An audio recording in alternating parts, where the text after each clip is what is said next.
findings for disseminated intravascular coagulation, or DIC, by the story of the assessman rolling dice to play a game, which ends up going haywire.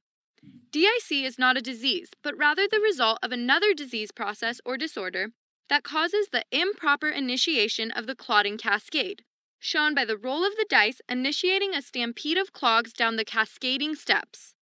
They hit player 2 in the face, causing bleeding all over, as systemic bleeding is associated with DIC. As small capillaries burst, patients may present with petechiae, purpura, or ecchymosis, shown by the tiki mask, purple cat, and eggy moose coming after the fallen player.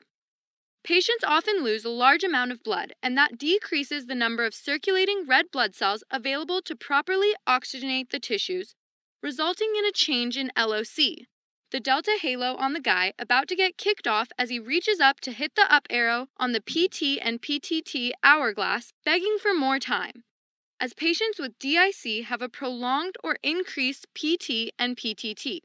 This is paradoxical, but remember, DIC is a disease of bleeding caused from the consumption of coagulation products.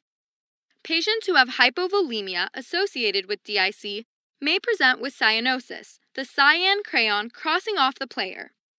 Additionally, patients will have increased fibrin degradation products, or FDPs, shown by the tiki mask increasingly squeezing the fiber man, causing degradation products in the form of fiber jam to pour down onto the plate, as decreased platelets and fibrinogen is another finding.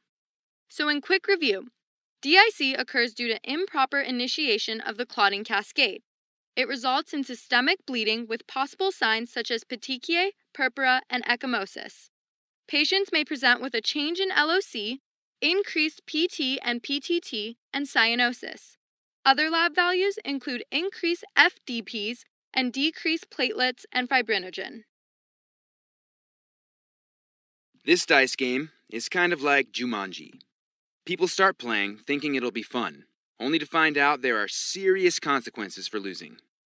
So the assessman rolled the dice just right and hit a lever. That's when the game spoke out loud. Clogs, they always come stampeding. Prepare for some systemic bleeding. A gate opened, and clogs came running down the cascading stairs.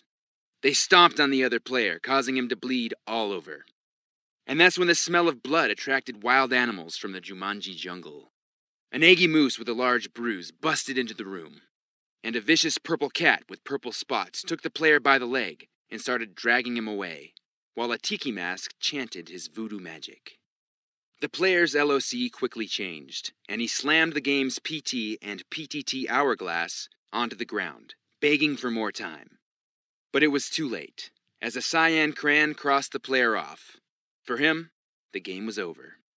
The tiki mask squeezed his fibrous voodoo doll, causing increased degradation, as the very essence of the player's soul poured down in the form of fiber jam to be collected on a plate.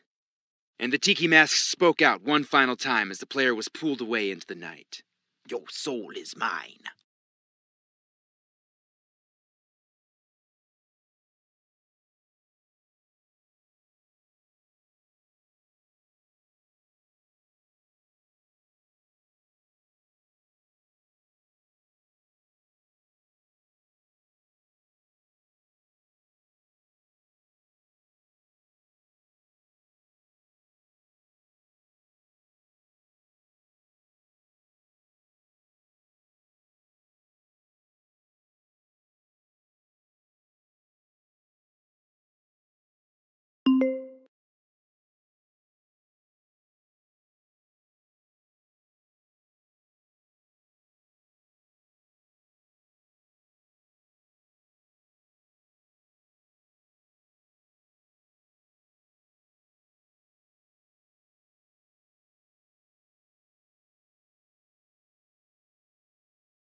you.